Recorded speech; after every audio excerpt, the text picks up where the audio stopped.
નમસ્કાર દોસ્તો, ગામમાં શાંત સવાર હતી. પંખીઓ ગાઈ રહ્યા હતા. સૂર્ય ધીમે ધીમે આકાશમાં ચમકવા લાગ્યો હતો. લોકો પોતાના રોજના કામોમાં વ્યસ્ત થઈ ગયા.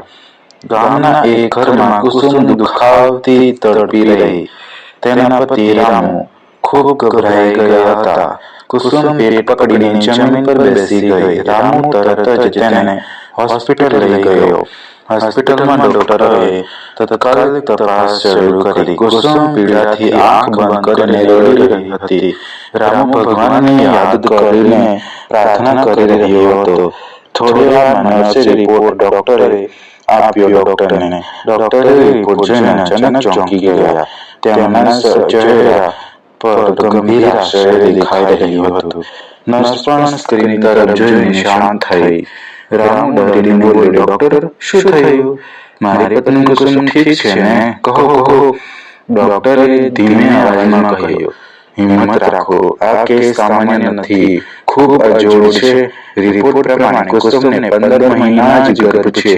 આ સાંભળીને રામુના પગ નીચે જમીન ખસી. હોસ્પિટલના બધા સ્ટાફ આશ્ચર્યમાં પડી ગયા. કોઈને સમજાતું નહોતું આ શક્ય કેવી રીતે. કુસુમ હજુ પણ પીડામાં આંખ બંધ કરીને રામુ તેનો હાથ પકડીને શાંત કરતો હતો. ડોક્ટરે કહ્યું, ફરી સોનોગ્રાફી કરવી પડશે. નર્સે તરત જ મશીન તૈયાર કરી નાખ્યું. સ્ક્રીન પર જે દેખાય તે બધાને ચોંકાવી ગયું. એક નહીં પરંતુ 2 બાળકો દેખાઈ રહ્યા.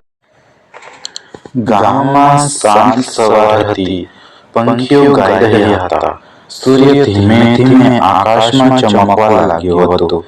લોકો પોતાના રોજના કામોમાં વ્યસ્ત થઈ ગયા. ગામના એક ઘરમાં કુસુમ દુખાવતી તડપી રહી. તેના પતિ રામુ ખૂબ ગભરાઈ ગયા હતા. કુસુમ પેટ પકડીને જમીન પર બેસી ગઈ. રામુ તરત જ તેને હોસ્પિટલ લઈ ગયો.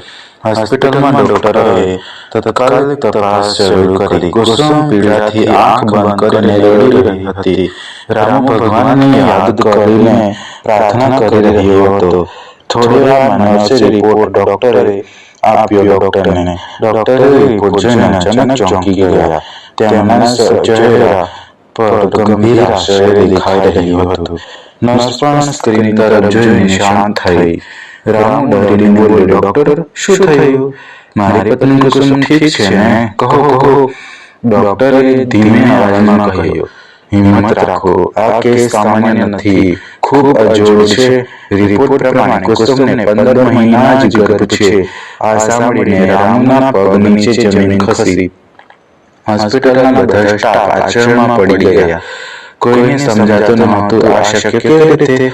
કુસુમ હજુ પણ પીડામાં આંખ બંધ કરીને રામુ તેનો હાથ પકડીને શાંત કરતો હતો.